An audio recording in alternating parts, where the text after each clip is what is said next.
Hey, hello, hey, and welcome back to the channel. And today we are talking about Chinatown. It was by Bobby's Bike Tour. 10 out of 10 would recommend. Please try it. So let's get into the first restaurant.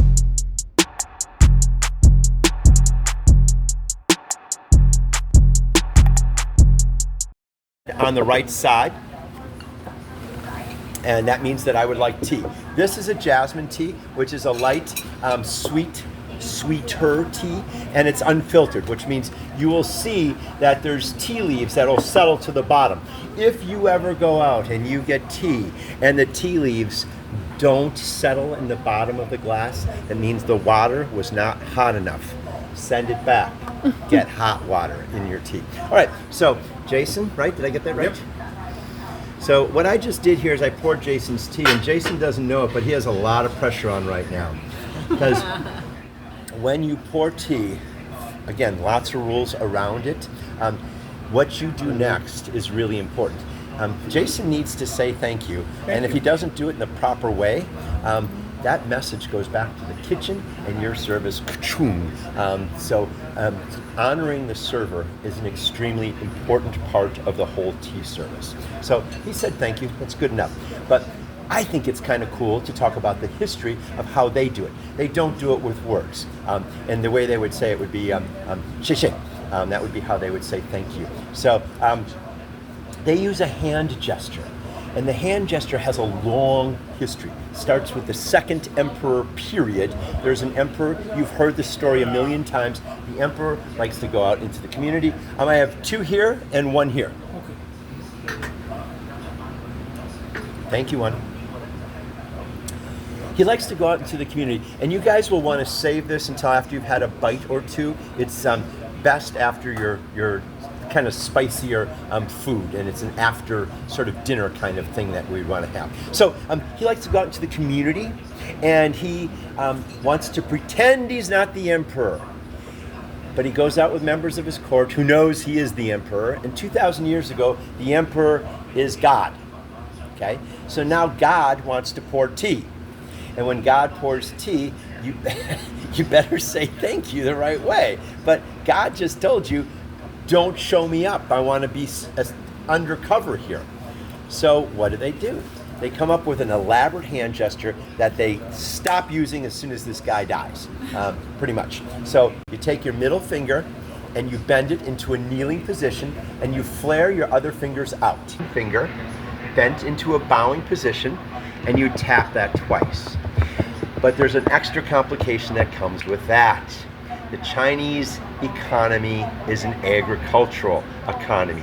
And in an agricultural society, you get men with their pointer fingers around sharp implements, and what happens? Yeah, so they go to two fingers, slightly curled. Any of you play blackjack? It's gonna look a lot like hit me, okay? So they just take two fingers, always the right hand, and you tap twice. And when we're at a table, say you guys were all familiar with each other and you were having a conversation and I'm coming up to pour the tea, you do not need to stop and interrupt your conversation. You can keep talking, you just have to do the gesture. That means that you're showing me honor and respect for being the person who's poured you tea. You do that, we're all good, but you can't skip that part. So, everything good so far? All right, let's get tea out to everybody. Family style. Oh, yeah, go ahead. Does the tea need to be started or finished when you do the tap? Great question, because I always try to catch somebody doing it the wrong way, but you've broken. You're anticipating. No, it's a great question, because there are a lot of rules. You wait until the tea is completely poured before you would say thank you. And that gesture, that thank you gesture, that is only for tea. You don't use it for any other thing. It's just a tea thing. It's just a tea thing. And again, a jasmine tea, lighter, sweeter. I enjoy this more. The next tea we're going to have at the third place is a black tea, which is the foundation tea for boba. And I think you're going to find that to be a little more bitter. And that's why they add brown sugar to it to make boba.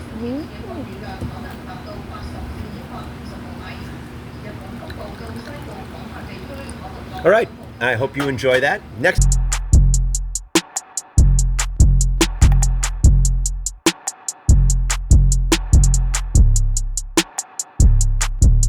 The dim sum and the sauce we had here was really good. The two pictures on the side, the dim sum is to the right, and then to the left, vegetable of dumpling looking thing. Forgive me, I forgot the name of it, but it was good as well. I was dunking everything in sauce. You're gonna notice throughout the video on this tour, not only were we dunking everything in sauce, honey, we were putting Szechuan sauce on everything. Everything was spicy. We was putting any type of sauce that they gave us. We was throwing it in. We was throwing it on our plates and our bowls and our mouths. Baby, we were messing that food up, okay?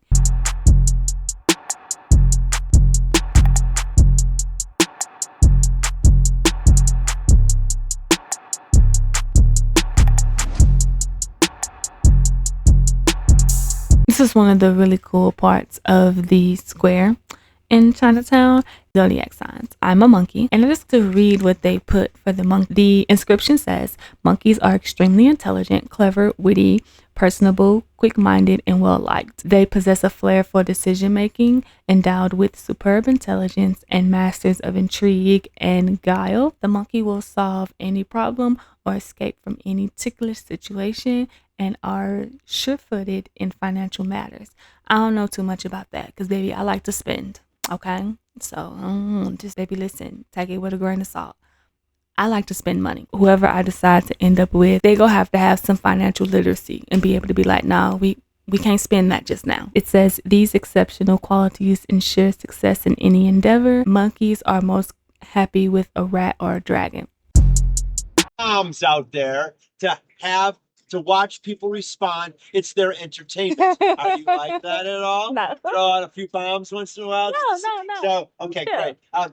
This guy's doing just that. Whether he knows it or not, he's being a monkey. He's lying to us, deceiving us to see how we'll respond. And he's being extremely a monkey, whether he knows it or not. And I just think that's really, really funny. And I like to point it out to him. Did any of you guys have like who are you most happy with on the bottom of your? So everybody did. Okay, I was like, maybe that's licensing too. Should probably go take a picture of a rat and a I am. Once we done, I'm gonna come back and take the rat and the dragon. So I didn't take the rat picture, but I just went on Google and found a good picture that's already posted about the rat. I actually don't think me and the rat will get along. I think me and the rat will end up in a toxic relationship where I'm knocking somebody's head in between the washer and the dryer, because who you talking to? So let's read about the rat.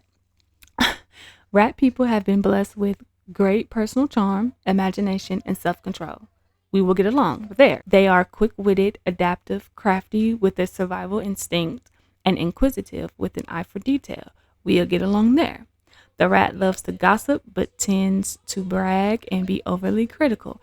This is where we probably won't get along. The gossip, okay. What you being overly critical about? It says rats are also great opportunists and would do well in sales, but also be quite happy as a critic. Fam. Critic and critical are being used too much for my liking in this description. They say rats are most happy with dragons and monkeys. I know you fucking lying. Let me see. So I need to avoid people from 1996, 84, 2008, 2020. Well, first of all, I'm not dating nobody born in 2020. That's rape. I'm old. So I need to avoid people from 1984, 96. Okay, because I'm definitely not dating nobody from 2008 either. So X that out. I actually think a dragon would serve me really well. The dragon, being the most awesome and mythical of all Chinese zodiacs, symbolized vitality, strength, and pride. Dragon people radiate confidence and are full of enthusiasm, but also tend to be bolstery and short-tempered. As a result, they have a reputation for being a fire eater and big mouth. In actuality, dragons are gentle, soft-hearted, intelligent, and perfectionist. I can deal with all of that. I love it.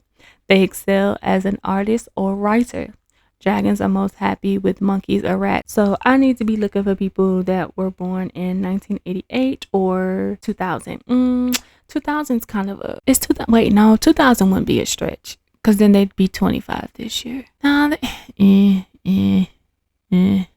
it wouldn't be a stretch, but it would be on the young and fresh side of what I would prefer. So I need somebody from 88, and then the 2000s is a backup. No, I'm just joking. Idiot. 2, 1, go. I don't understand how we're happy with rats. I'm so confused. Maybe the man who made these statues, maybe he was married to a rat and he was a monkey, but he had another love in his life that was a dragon. You know what I'm saying? Like, I'm just trying to theorize on where he's getting a rat. Like, where is he getting a rat? He put together that dragons and rats should be compatible too, because they were compatible with him as a monkey, and we could be like a throuple. Absolutely not. Where is he getting the rat? There's a story here. Let's get into the second spot. Yummy noodles. I think that you want to get a sense of what it tastes like as a Cantonese noodle dish. But then right now, the big wave in American Chinese is to go fusion, especially with Szechuanese chili oils. So you can add this, but here's what I want to give you as a warning. This is made in-house. It's made from Szechuanese chilies mixed with oil. I have no idea how hot or not hot this will be. I do know that it has been so hot that just like 6 or 7 drops is all you need in your soup dish. To a whole spoon is maybe not enough. How are you going to know the difference? You're not until you're going to try it. So what's the rule with Szechuanese oils, especially in soups? You can always add more, is the way I like to say it. So you can always add more. When we talk about Chinese noodles, again, we are going to have sort of the traditional curly noodles, but there are other places that do noodles in different ways. And in the Chinese culture, if you were to have a large family meal and it's a multi-course meal, noodles are always the last thing served. It's just their tradition. Somebody asked me the other day for the first time why, and I had never thought about it. I had never questioned it. I don't know why.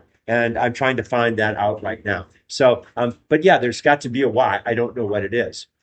The other thing that's interesting about Chinese noodles is that they use them for special occasions. If it's somebody's extra long birthday or extra long anniversary, what do they do to the noodles when they make them? And it'd be the flour noodles, not the ones that we're going to have right now. What do they do to those noodles? They make them extra long.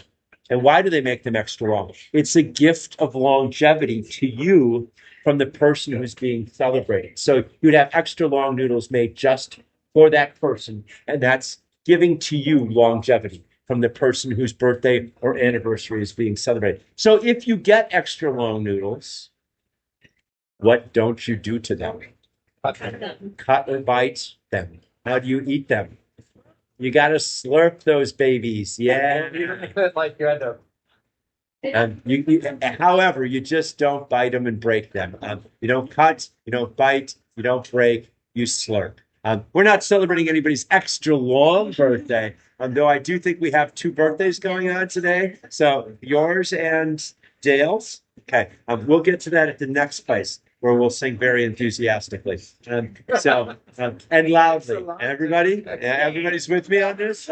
Yes? Okay. All right. Anyway, I just wanted you to know. Is this Cantonese too? Or okay, and then the next one we said about. Yeah, but we can.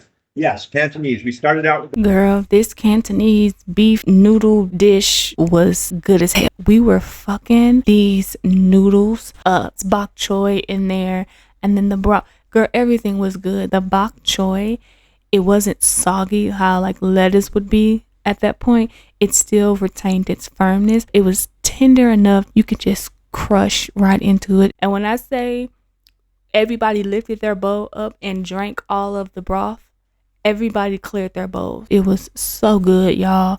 The noodles, absolutely amazing. When I say none of us talked while we ate, none of us talked while we ate. Oh, that dish was so good. I did end up putting the house-made chili oil in mine, but quite honestly, you didn't need it because the broth was already spicy. Me and the girl to my left, Jessica, we were like, yeah, pass that shit over here. We wanted the spice. We were sniffling. It wasn't like we were unaffected. We were whew, whew. Yeah, we was like, whew, yeah, right? A lot of the other people on the trip was like, whew, this broth is already good enough. He was like, I don't think I need any more. James, I believe. He was sitting next to me and he was like, whew, wiping sweat off of his head, you guys. I guess he couldn't really handle spice. When I tell you, after we drained the broth out of that bowl, we immediately reached for our waters, chugged that water, refilled our waters, and we chugged that too. We chugged like 2 glasses of water. I wouldn't take it back. I would recommend doing what he says. I would recommend actually drinking some of the broth first to see if that is enough spice for you. If it's not, then you add some in. So here we are on our third restaurant, a GOAT level restaurant. This restaurant is by celebrity chef who he has multiple Michelin Bib Award. A Michelin Bib Award is awarded to restaurants for offering high quality food, and it's typically 3-course meals for under a certain price point, and it varies by countries. This is the original spot. It's wanted multiple times. Baby, they not lying. It's a destination for spicy and flavorful traditional Szechuan dishes. And yeah, this is when I stopped taking out my phone to record things because we began to get serious. We started slipping into food comas. The dishes that we ended up getting: spicy chicken, right? You can see the peppers on there. We got rice for everyone, and we got cooked cabbage, and then they like threw some spice on it. It doesn't matter what it was because the shit was good. When I tell you, nobody really talked as we ate. This food was so good. We were eating, and then we would look up and look around at each other, and we make eye contact, and we'd be like nodding our head. I would recommend this place too. I would. I actually ended up eating like 2 helpings of this. That's how good it was. Also, get water. Don't get no soda. Don't get no tea. Don't get no beer. Don't get no nothing. Get water. Or if you do get something other than water, get milk. It got real. It got food coma real. But we would not stop eating. We just kept eating. And he kept saying it. Yes, this is a tour. He's like, but you all don't have to like force yourselves to finish the food. If it's too spicy, he's like, you can stop. Baby, we were not stopping. When I say we were stuffing ourselves, we weren't finna let that go. I'm eating every bit of I don't even know how much I paid for it. Whatever I paid for it, I'm eating every bit of food, clearing the plate. And I did. Mama ain't raised no quitter. And I ain't quit. At the first restaurant, Dale, who was my birthday twin, shout out to Dale, he mentioned, he was like, we didn't come on the weekend because my birthday was on the weekend. We were like, oh, what was your birthday? He was like, it was yesterday, it was Sunday, and Sunday was August the 10th. Like, no fucking way. He was like, what? I said, my birthday was yesterday too. I said, we're birthday twins. I met a birthday twin. Shout out to Dale. I did not record them singing happy birthday to us. I'm glad that I lived in the moment. Birthday gifts. The restaurant gave us, was it sesame seeded buns with a sweet red bean paste in them. They were freaking good.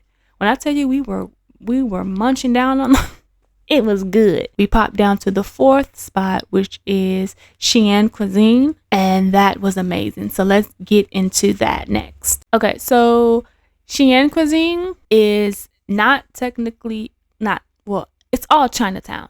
It's just there is a new Chinatown and there's an old Chinatown. Xi'an Cuisine would be considered in the old, and in Xi'an Cuisine is where we came across this lamb, which surprised me because I don't really like lamb. It's too gamey. You have to find somebody to cook it right. This sandwich was so good. It is a pita bread pocket. It's cumin flavored lamb, and oh my gosh, when I tell you they seasoned this so well, they seasoned this so perfectly. It was cooked to perfection. Just go try it. Those people know how to cook the shit. I'm telling you, we are nodding off. I didn't say it out loud, but even in my head, I was thinking, I was like, damn, I hope the next spot is the last. My mama ain't raised no quitter. I'm gonna have to wrap that shit up in a napkin and sneak it in my purse and take it to go, bitch. I can't be.